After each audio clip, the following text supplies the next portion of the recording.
તો સાચે જ આંખો ખુલી ગઈ હો. ઓલા સાહેબે કેવી મસ્ત વાત કરી કે બાળક તો ભીની માટી છે, આપણે જેવું ધારશું એવું ઘાટ આપી શકશું. સાચું કીધું તમે. અત્યાર સુધી આપણે ઈચ્છાઓ પર ખોટું ટકટક કરતા હતા, પણ હવે બસ, હવે એને વઢવાનું બંધ. હા, આજથી આપણે એની સાથે રમશું, વાતો કરશું. ઘરે આવ્યા પછીનો આપણો સમય એટલે ઈચ્છા સાથેનો સમય.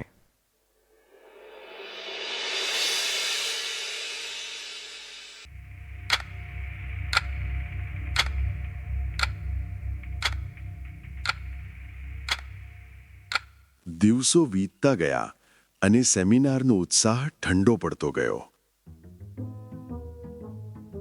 એલા ભાઈ, આ ન્યૂઝ જો. સરકાર બદલાય કે ના બદલાય, અદાણી અંબાણી તો રોજ બદલાય છે. ક્યારે એરપોર્ટ, ક્યારે બંદર, ને હવે તો લાગે છે આપણી પાનની દુકાન પણ લેશે. હલા ઓ રાજકારણી, 5 મિનિટથી ફાંકી ચોળે છે. પહેલા હરખી ફાંકી બનાવ, પછી દેશ બચાવજે હો. અરે તું ફાંકી બનાવે એટલા ટાઈમમાં તો અંબાણી શેઠે 50 ખોખા પણ બનાવી લીધા હશે. એટલે અંબાણી ખોખા પણ બનાવે છે? ખોખા એટલે કરોડ, 50 ખોખા એટલે 50 કરોડ. એટલે આપણું કામ શું? અહીંયા આવીને ફાંકી બનાવતા બનાવતા ફાંકા મારવાના, આખા ગામને સલાહ આપવી. ઘરે તો કોઈ આપણું સાંભળતું નથી. એ પૈસા બનાવે છે ને આપણે ફાંકી બનાવીએ છીએ. ચલો ભાઈ, હવે ઘર ભેગા થાવ. હા, નહીતર ઘરવાળી કહેશે પહેલા અદાણી અંબાણીની જેમ ખોખા બનાવો, પછી અદાણી અંબાણીને સલાહ આપજો. कुछ दिनों बाद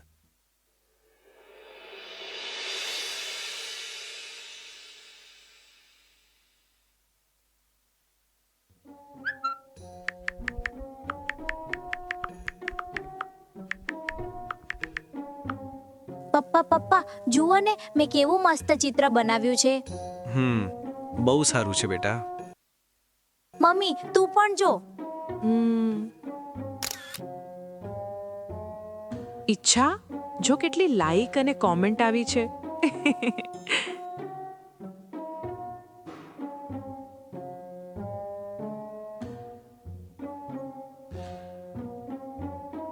મમ્મી, તને કયો ભાગ સૌથી વધુ ગમ્યો?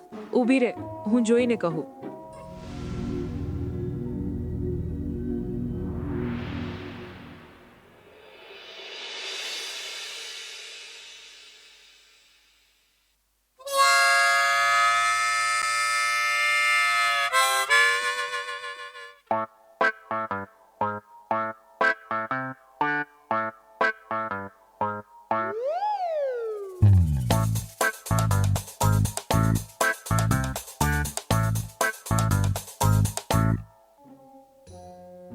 પપ્પા ચાલો હવે, આપણે જમી લીધું, આપણે રમશું ને? હાલો, હમણાં થોડીક વારમાં રમીએ હો બેટા. મમ્મી ચાલ ને. થોડી વાર ખમ, હમણાં આવું.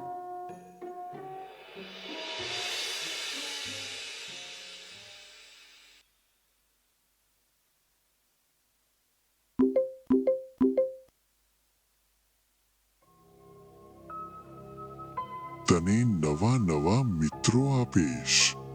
તું કહે તેમ કરે તેવા ફોલોઅર્સની તારી પોતાની દુનિયા આપીશ. તારા મસ્ત ટૂંકા વિડીયો બનાવી આપીશ. તારો મસ્ત ફોટો પાડી આપીશ. ઝડપી એક્શન અને જીતની ખુશી આપીશ. સરળતાથી જીત આપીશ. નવી જ દુનિયા બતાવીશ. સંઘર્ષથી મેળવેલ જીતનો આભાસ કરાવીશ.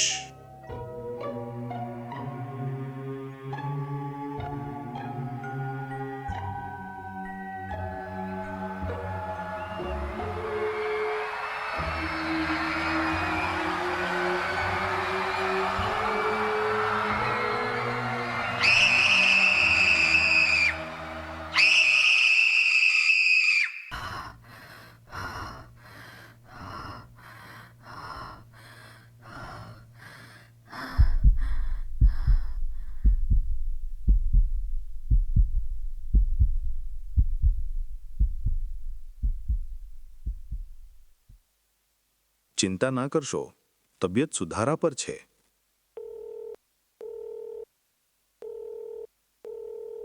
નમસ્કાર, હું ઈચ્છાના પપ્પા વાત કરી રહ્યો છું. ઈચ્છાની તબિયત હવે સારી થઈ ગઈ છે. કાલથી નિયમિત સ્કૂલે આવી જશે. ઈચ્છાની રજાઓ બાબતે હું શાળાના સંચાલકશ્રી સાથે અમુક ચર્ચા કરવા માંગુ છું. સર, આપ કાલે બપોરે 12:15 વાગે આવી શકશો? હા, ચોક્કસ. Thank you. Welcome sir.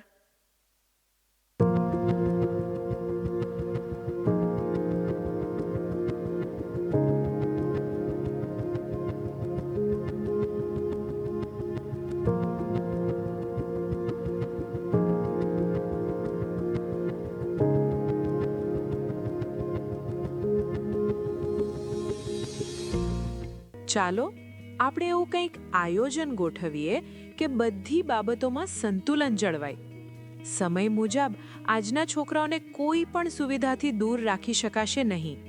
એકદમ સાચી વાત.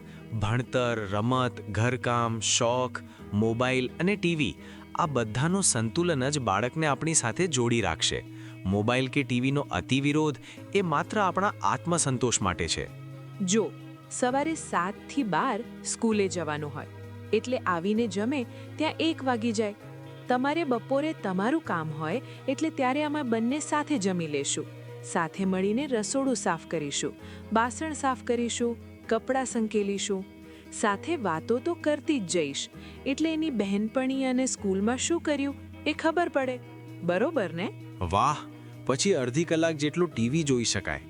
રામાયણ, મહાભારત જેવા ધાર્મિક ગ્રંથો આ જનરેશન વાંચશે નહીં, પણ ટીવીનો સારો ઉપયોગ કરી આપણી સંસ્કૃતિથી પરિચિત કરી શકાય. તમે પણ સાહેબની વાતને બરાબરની સમજી લીધી છે હો. આપણા માટે જ ઉપયોગી છે ને. 100%. પછી અમે બેય સૂઈ જશું. રાજકોટવાળા સૂએ નહીં તો એવું લાગે કે જાણે બપોર થઈ જ નથી. પાછા મોડામાં મોડા 3:30 જાગી જશું. ઉઠીને 5:30 સુધીમાં સ્કૂલેથી આપેલું કામ જાતે જ પૂરું કરવાની ટેવ પડાવીશ. સાથે સાથે અમે બાળ વાર્તાઓ તેમજ બાળગીતો પણ સાંભળીશું. 5 થી 7:30 એમ 2 કલાક શેરી રમતો રમવાની અને સ્કૂલે હોબી સેન્ટરમાં જવાનું. એકદમ પરફેક્ટ હેતલ. 7:30 ઘરે દીવાબત્તી કરી સાંજની રસોઈમાં મદદ કરાવવાની. હું 8:15 વાગે આવી જાઉં એટલે બધા સાથે જમી લેશું. પાક્કું. વાળું કર્યા પછી અમે બંને બાપ દીકરી અલક-મલકની વાતો કરીશું, સાથે રમીશું, ક્યારેક મોબાઈલથી, ક્યારેક સારા પુસ્તકોનું વાંચન કરી સારું શીખીશું. વાહ! પછી અમે સૂવાની તૈયારી કરીશું. ત્યારે છેલ્લે તમે પણ શેરીના પાડોશી મિત્રો સાથે 15-20 મિનિટ બેસી આવજો. નહીતર એ પણ ટોન્ટ મારશે કે આને એકને જ ઘર છોકરા છે. હા હેતલ, બધું સાચવીને બેલેન્સ કરવું જરૂરી છે.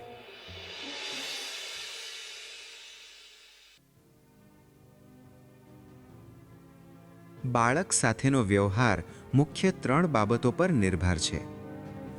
બાળકને સમજો. જ્યારે બાળક પ્રશ્નો પૂછવાનું બંધ કરે કે જીદ કરવા લાગે ત્યારે સમજવું કે તે સમાધાન નહીં પણ સંવાદ અને સલામતી માંગી રહ્યું છે. બાળકને સ્વીકારો.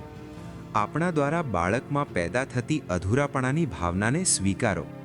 યાદ રાખો, 21મી સદીની સગવડો અને ટેકનોલોજીથી તમે ભાગી શકશો નહીં. તેને સ્વીકારીને તેના મર્યાદિત અને યોગ્ય ઉપયોગ કરવાનું શીખવો. બાળકને સમાધાન આપો. આસપાસના સંજોગોથી ઊભી થયેલી સમસ્યાનું યોગ્ય રીતે નિવારણ કરો અને બાળકને સાચું સમાધાન આપો.